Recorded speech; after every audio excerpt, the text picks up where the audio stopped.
नमस्कार, news of India सच के साथ में आप सभी का स्वागत है। महेंद्र सिंह बापू द्वारा आज रोज कलेक्टर कचहरी खाते स्थित आवेदन पत्र देने के लिए पहुंचे हैं।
મોકલો સમાચાર બનાવું છું હે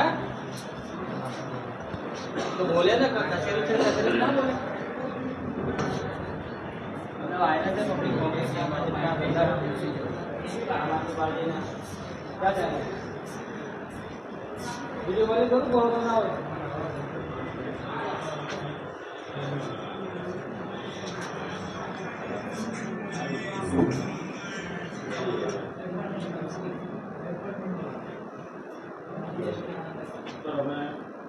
આચાર સંહિતાનો જે ભંગ કરવામાં આવ્યો છે એ છે અમને તમારી પાસે આદેશ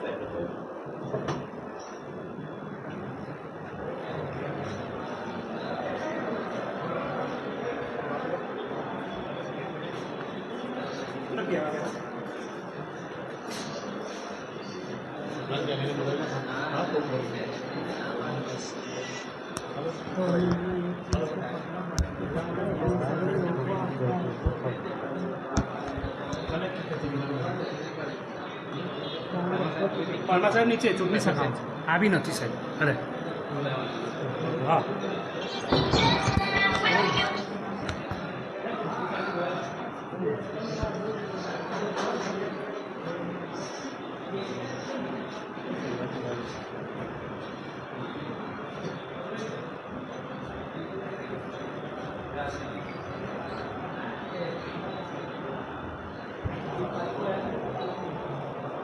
धारासभ्य श्री योगेश पटेल द्वारा आचार संहिता उल्लंघन करने के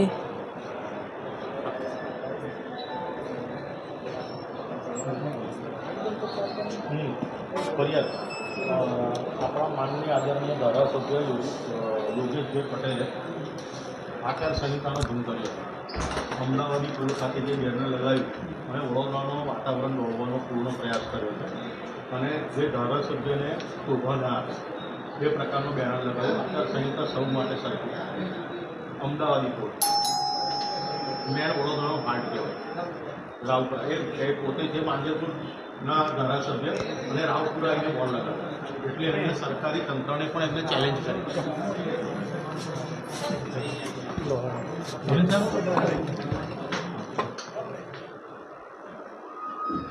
સાહેબ આપશ્રીને નમ્ર અરજ છે કે આપણા માંજરપુરના ધારાસભ્ય અને ગુજરાતના સૌથી સિનિયર ધારાસભ્ય યોગેશભાઈ પટેલ પરમ દિવસે કૃત્ય કર્યું.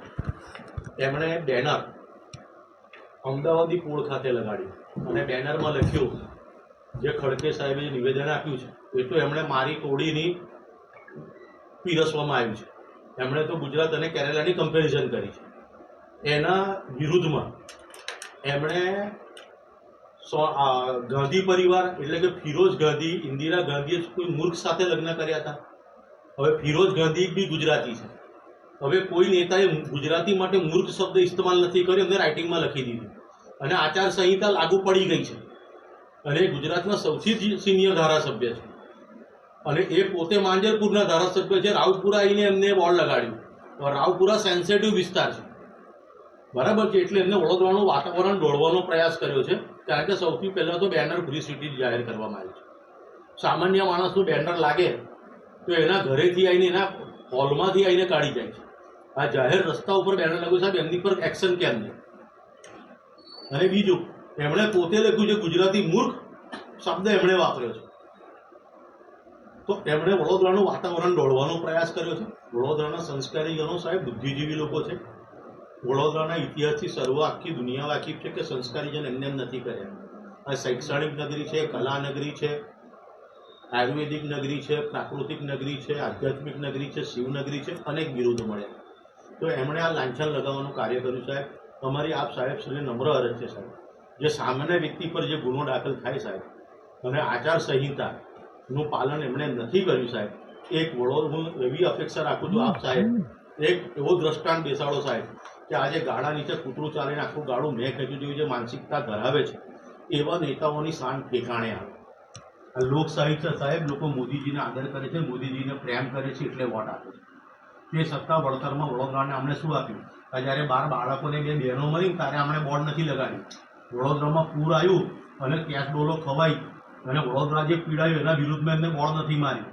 એમણે વિનોદ રાવને ગોલ્ડ મેન કીધેલો. અત્યારે વિનોદ રાવ માટે બોલવાની એમની હિંમત નથી, બરાબર છે. એટલે આ પ્રજાને મૂર્ખ સમજે છે. હું તો કહું છું આ યોગેશ કાકા પ્રજાને મૂર્ખ સમજે છે. મારો સીધો આક્ષેપ છે અને એમને કાયદા કાનૂનની કોઈ બીક નથી. તો સાહેબ એમની પર પહેલામાં પહેલો ગુનો દાખલ થાય એવી અમારી માંગણી અને લાગણી છે આપવા.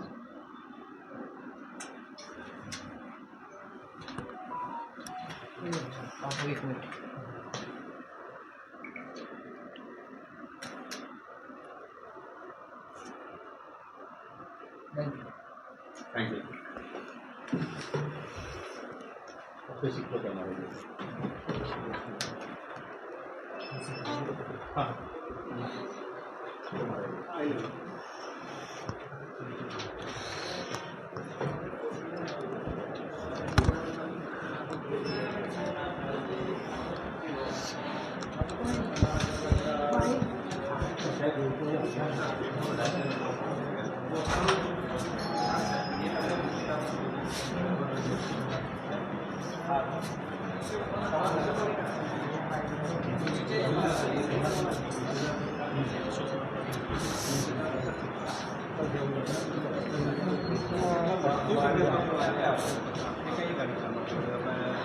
પરમ દિવસે વડોદરા શહેરના માંજલપુરના ધારાસભ્ય એટલે ગુજરાતના સૌથી સિનિયર ધારાસભ્ય, જેના માટે ભારતીય જનતા પાર્ટીએ પોતાના રૂલ્સ એન્ડ રેગ્યુલેશન છોડ્યા અને 75 વર્ષની વયે એમને ટિકિટ આપી.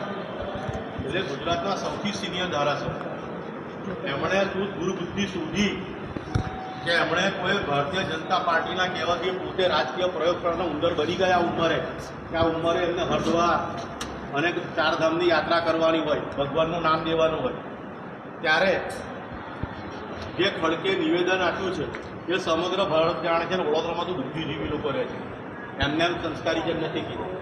એ મારી તોડેલીને ભારતીય જનતા પાર્ટી પાસે કોઈ મુદ્દો ન હોય અને એ જે મુદ્દો બનાવી બેઠા છે પણ કંઈ વાંધો નહીં, પણ એની સામે જે અક્કલનું પ્રદર્શન યોગેશ કાકાએ કર્યું, એ પોતે માંજલપુરના ધારાસભ્ય હોવા છતાં રાવપુરમાં આવીને એમને બેનર લગાડ્યું અને અત્યારે આચારસંહિતા લાગુ થઈ ગઈ છે અને બેનરની અંદર એ લખે છે કે શું ઇન્દિરા ગાંધી મૂર્ખ હતા કે ફિરોઝ ગાંધી સાથે લગ્ન કર્યા? તો એ અમારા માનની આદરણીય ધારાસભ્યને ખબર હોવી જોઈએ, એમને એહસાન ફરામોશી ના કરવી જોઈએ. એ જે છેલ્લા 3 ટાઈમથી રિપીટ થાય છે ને એ એમના ધરમના બહેન જે સત્તા બહેન પણ આટલું ના કરે, એમણે 3 વાર યોગેશ કાકાને રિપીટ કરાયા. આ જ મેનકાબેન ગાંધીએ, અને આ એ મેનકાબેન ગાંધી છે જે ઇન્દિરા ગાંધીની પુત્રવધુ થાય, એટલે કે ઇન્દિરા ગાંધી સાસુ થાય, સોનિયા ગાંધી જેઠાણી થાય. હવે મેં એમને સવાલ કર્યો કે તમે તમારા સ્વાર્થ માટે તમે ફિરોઝ ગાંધી ગુજરાતી છે એમને તમે મૂર્ખ કહી દીધા. અભણ શબ્દ એટલે ફિરોજ ગાંધી એજ્યુકેટેડ પર્સન હતા, ગુજરાતના સૌથી સક્સેસ પુરુષમાંના એક પુરુષ હતા. અને જ્યારે ઇન્દિરા ગાંધી સ્વયં જ્યારે ગુજરાતમાં આવતા હોય ને માથું ઢાંકી દેતા હોય, ભરૂચ આવતા હોય માથું ઢાંકી દેતા હોય, તો એ સંસ્કારી છે. તમે તો સંસ્કારી છો કે નહીં? તમે સંસ્કાર કેમ ભૂલ્યા? તમે મેનકાબેન ગાંધીનો વિચાર કેમ ના કર્યો? અને કોંગ્રેસે તો મૂર્ખ શબ્દ વાપર્યો નથી. અને તમે માંજલપુર છોડી અને રાવપુરા કેમ બોર્ડ લગાડ્યું? કારણ તમે લોકશાહીના એક સેવક છો. તમે ભારતીય સંવિધાનને નથી માનતા, માટે અમે કલેક્ટર સાહેબ શ્રીને ફરિયાદ આપવા આવ્યા છે કે સાહેબ કાયદો સૌના માટે સરખો. એમને જે આચાર સંહિતાનો ભંગ કર્યો છે એટલે હેઠળ ગુનો નોંધી તાત્કાલિક એક્શન લો.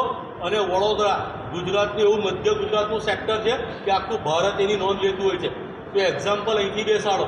અને હું આપના માધ્યમથી, મીડિયાના માધ્યમથી, જે લોકશાહીનો ચોથો આધાર સ્તંભ છે, પ્રજા અને ન્યાયતંત્ર વચ્ચે આપ સીધા સેતુ છો, તો હું આપના માધ્યમથી કહેવા માંગુ છું કે આ ગાળા નીચે કૂતરું ચાલે ને આખું ગાળું મેં ખેંચી જેવી માનસિકતા જે ભાજપના આંકડાઓ લગાવે છે ને, તો આ એ જ વડોદરા છે કે ઠાકોરભાઈ વિઠ્ઠલભાઈ પટેલ ખાલી એવું બોલ્યા હતા મજાકમાં કે મારી જગ્યાએ મારું કૂતરું ઊભું રહે તો એમની ડિપોઝિટ જપ્ત થઈ ગયેલી.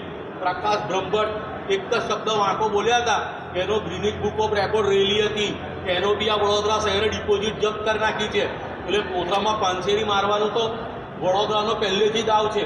એટલે આ ફોર્મમાં રહેતા હોય ને ભાદરવાના ભીડાઓ, તો અમે એમને કહી દઈએ કે વડોદરાની જનતા 30 વર્ષથી મોદીજીના પ્રેમમાં અમે વોટ આપ્યા છે, અમે છેતરાયા છે, અમે તો અમારા બાળકો ખોયા છે, અમારું વડોદરાનું સર્વસ્વ ખોયું છે.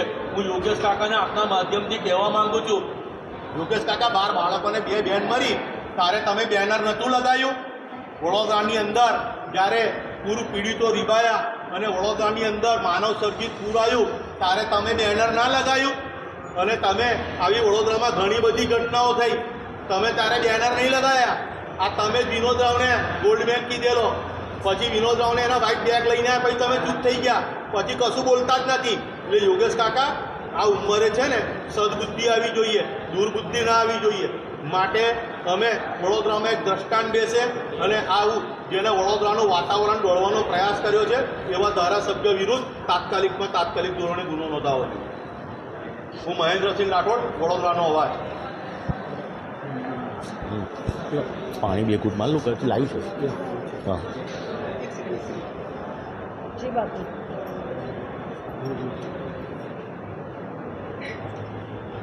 जी आज इधर आए और आप योगेश पटेल के विरुद्ध आवेदन दिया है.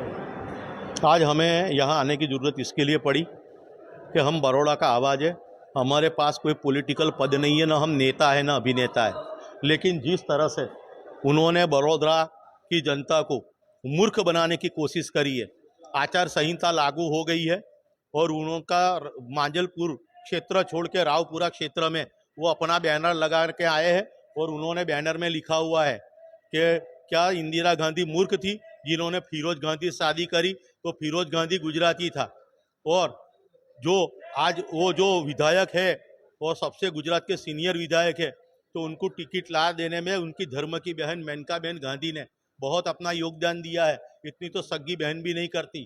तो आज वही जो गांधी परिवार है वो मेनका गांधी वही परिवार से है. इंदिरा गांधी उनकी सास थी, सोनिया गांधी उनकी जेठानी थी.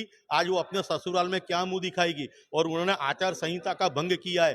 कायदा सबके लिए सरखा होना चाहिए, कायदा कानून सबको पालन करना चाहिए. उन्होंने आचार संहिता का भंग किया है, उसके अनुसंधान में उनके ऊपर कार्यवाही हो, यही मांग के साथ हम आए. जुड़े रहिए न्यूज़ ऑफ इंडिया सच के साथ.